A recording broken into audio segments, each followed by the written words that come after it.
The king has been dethroned! Yooka-Replaylee, an open world collectathon that's one of my favourite games of 2025. A huge statement, considering that this is a remake of 2017's Yooka-Laylee, a game that I hated. You can't spell fucking dumbass without IGN.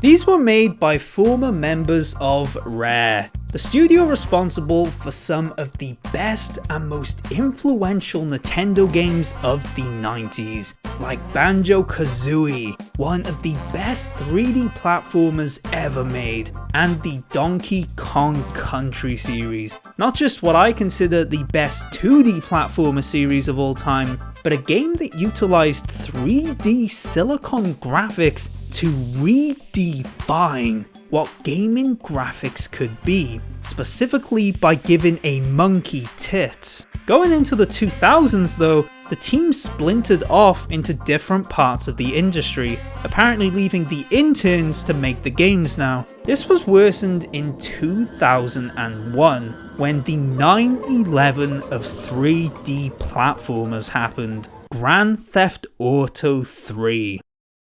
And also 9/11. After being the industry trend of the 90s, 3D platformers became progressively less popular as a result of GTA 3, with the industry's shift to darker, grittier tones leading to the genre's slow demise outside of the big names like Mario and Sonic. However, in the mid-2010s, many of these former Rare developers regrouped as a new indie team, Playtonic, to create a spiritual successor to their decades-old classics. Yooka-Laylee was crowdfunded through online pledges, and it was one of the greatest success stories in crowdfunding history, shattering expectations and helping cement the indie revolution still going strong today. It was a landmark moment in 3D platformer history, showing that there was still a huge market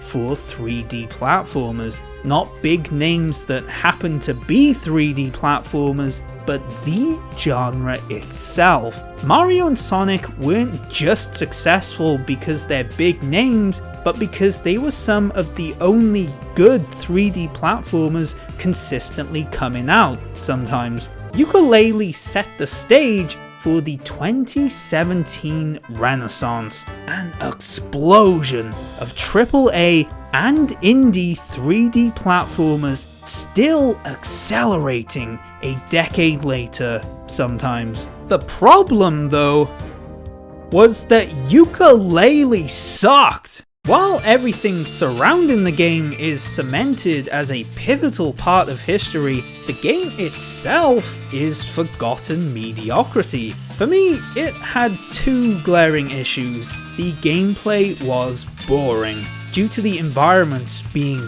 barren continents with barely any platforming or action on a moment-to-moment basis, and when you got to a destination, half the time it would be some non-platforming mini-game slop, sinking the game from boring to outright miserable. But Playtonic quickly listened to feedback, bouncing back just 2 years later with the phenomenal 2D platformer The Impossible Lair, proving that they had not fallen off sometimes. With this glimmer of hope, they spent the next 6 years righting their wrong, returning in 2025 with a Yooka-Laylee remake, Yooka-Replaylee. I would describe Yooka-Replaylee as a game design triumph. From the movement mechanics to the level design to the progression system, Yooka-Replaylee is a blueprint for what a 3D platformer should be.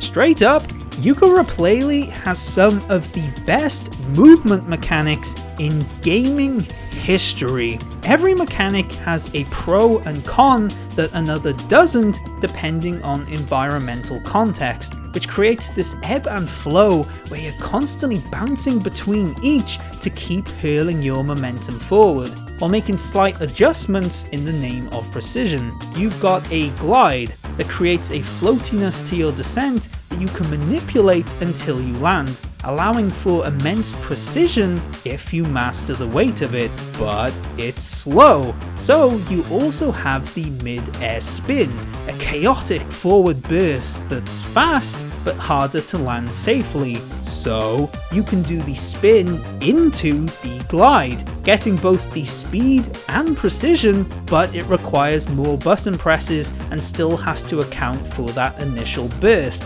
a higher skill ceiling with a rewarding payoff. What brings this all together is the fact that at any point during these, you can drop down into the roll, carrying that momentum into an accelerating dash. But this can be slippery to control, so you can pop right back into a spin or glide to dart back on course. There's a freedom to the traversal. You're always in control. When the characters finally stop talking, at least. We are the ghost writers who made this book. With different tactics, you'll capture us if you luck. Find all 5 hidden within this world. A special reward you will behold. That is if you... fuck me. And the level design leans into this high level of expressiveness. Almost everywhere in the game can be traversed in 2 to 3 plus ways, with collectibles equally being able to be grabbed even if you don't do the implied intended path. This creates a dream gameplay loop where you stumble upon impromptu rabbit hole after impromptu rabbit hole. The collectible placements and environmental landmarks are just excuses to use this incredible tool set, naturally drawing your attention, then rewarding you for your curiosity. You'll just be bobbing and weaving over structures because it's just inherently fun, and then just happen to stumble upon a platforming challenge and consequently a collectible. And these platforming challenges are excellent when you can play them. The Great Rampo's Slope is... Yeah, could you tell me this later? There's logs about to... Let's see how we deal with this mortal. Can you conclude the fucking logs? The key to a great 3D platformer is variety. Now, I imagine that conjures up eye-twitching images of escort missions and vehicle segments and fucking turret sections, but no! I mean good variety in platformers. Variety that's an extension of the core platforming gameplay loop. For example, Mario Odyssey had controlling enemies that were still platforming, just with constantly changing platforming elements. Or Donkey Kong Bonanza's transformations. The zebra transformation is just the regular running but faster. The snake transformation, just the regular jumping but higher. Variety that's an extension of the core platforming.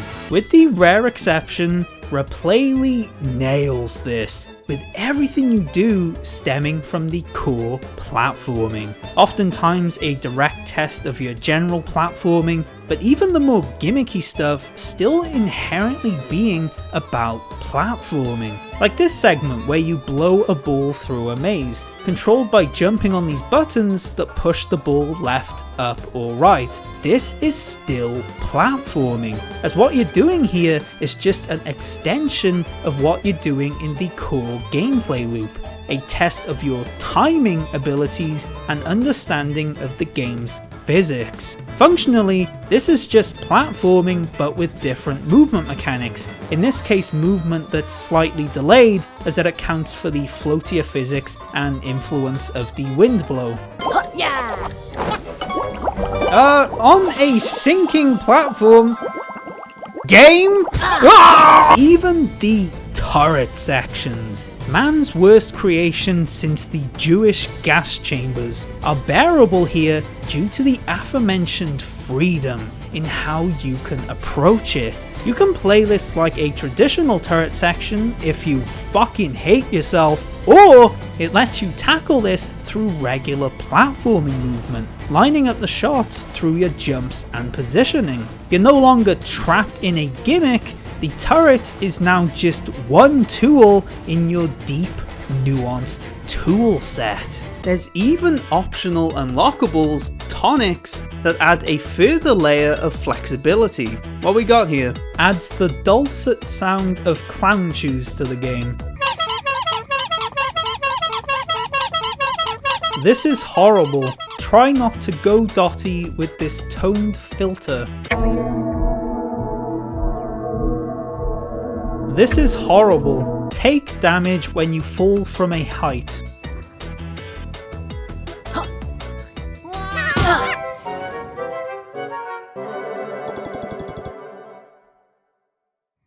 This is horrible. Swap Yooka-Replaylee's colours.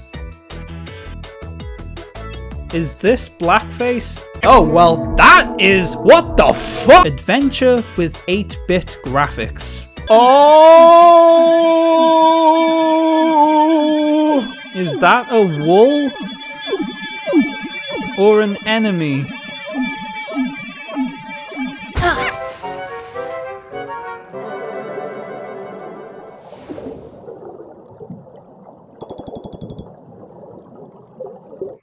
And even within this, the design nails the other key to platformer variety, pacing variety. Even if a game has great platforming mechanics, it can still become repetitive if you're always doing everything the exact same way. So the best platformers play with context. For example, the game features this platforming gauntlet for a collectible. There's a part where you come across a box blocking your path, and the challenge is figuring out that you can use your tongue grab to pull the box down.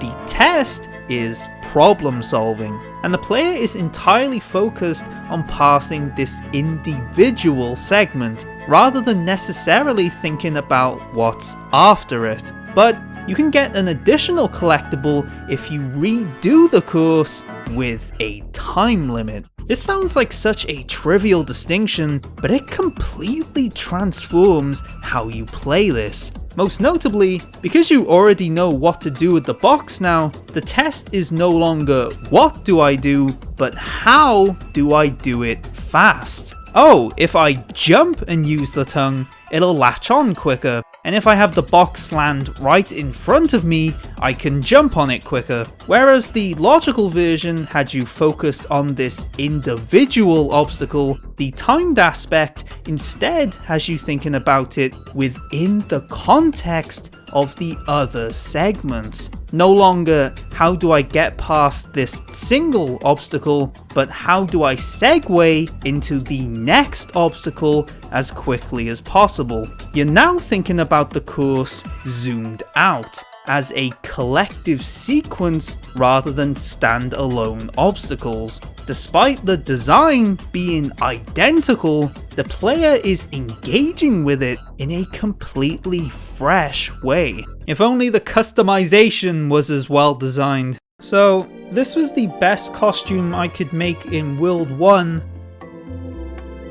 I look like a Target employee. Great by itself, but Replaylee's stroke of genius is that it often puts the control of this in the player's hands. For example, these platforms phase into existence for a limited time, but the start of that period is activated by the player. Just like the core movement mechanics, you're always in control. It isn't about timing things with arbitrary elements dictated by the designers. If you succeed or if you fail, it's all because of you. So this was the best costume I could make in World 2. I look like I stand in alleyways and sell sex tapes on VHS. This game is amazing. A game design triumph that doesn't reinvent the wheel, but makes one of the sturdiest damn wheels out there. A good time, and always a good time, with an admiration for the 3D platforming craft that percolates through its every design decision, experienced with movement mechanics that do raise the bar for movement in video games. Alright, the customization becomes pretty good.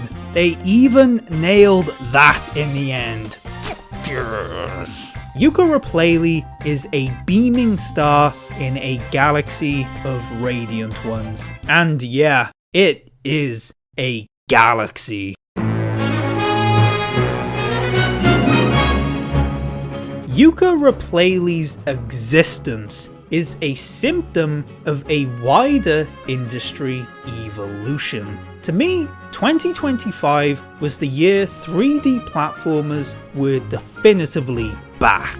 As I mentioned earlier, the genre has been thriving since 2017 with a bombardment of AAA and indie releases. Stop recommending me these stupid fucking videos about the death of 3D platformers. I appreciate the creators of these videos clearly stem from a place of genuine passion for the genre, but I'm gonna propose something that's never been done on the internet. Do your research before spreading misinformation, man. If this is death, I'm blowing my fucking brains out. Despite this though, there was still something missing. I said that this was a bombardment of AAA and indie games, but in the genre's prime, the 90s and early 2000s, there was a third category of 3D platformer, the middle market, colloquially known as the B-grade platformer. These were made by companies that had a bigger budget than indie developers, but not quite the billions of the industry titans. This had me worried about this renaissance longevity, as the lack of these implied that companies didn't see the genre as profitable, because we were almost exclusively getting games that could play off established brands or that were passion projects. But in 2025? Holy f***! Pac-Man World 2 Repack, goddamn Croc, got a high effort remaster. The Gex games got remastered. BUBSY 3D not only got a remaster, but they tried to fix it. BUBSY 3D Refurbished Edition. BUBSY 4D? Fucking Glover? These aren't big names. These aren't inherently passion projects. These are companies where one failure could bankrupt them, and they view releasing a 3D platformer as financially viable. You combine that with the continued bombardment of AAA juggernauts and indie classics, and we might be in a new golden age. And Yooka-Replaylee is one of the indie frontrunners. They might not have the budget or resources of the big guys, in fact they don't even have employees anymore, but they've got just as much quality. Playtonic aren't looking in the past anymore. They proved that they could not only hang with the new generation, but still show them how it's done. Something I honestly find inspiring. If this dogshit can have a comeback, maybe anyone can turn a dead end into a starting line. Maybe not. Refurbished Edition is still fucking awful. So with all that said, there's only one way to finish this. The final boss. The grand finale.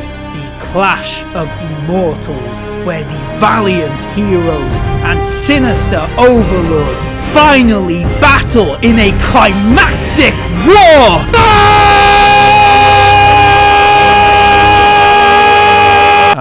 So you're finally here. My forecasts were spot on. after I've made you redundant. The rest of... Jesus.